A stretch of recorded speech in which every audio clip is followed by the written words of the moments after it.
Guys, for today's video, padulong ta karon sa paybayon. Tirada na to ron diri kay manginhas ta. Manginhas ta karon. Samtang nagbaktas ta sa baybayon, nakita nako nga hunas kaayo. Ug akong nakit-an ang mga bata nagduwa-duwa sa hunasan. Makahinumdum sad ta sa atong pagkabata niini nga ingana magduwa sa hunasan.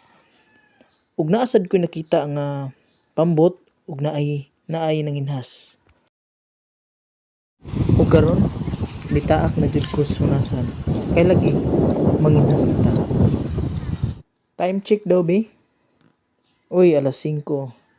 12 na sa kahaponon. Ug sa dihang nagpaduol tag maayo, na-amaze jud ko. Kay hunas kaayo. Nindot jud ni panginhasan karon. Ug karon na ako'y nakit-an nga bat itom. Ug wa ko kahibaw unsay lain tawag ani sa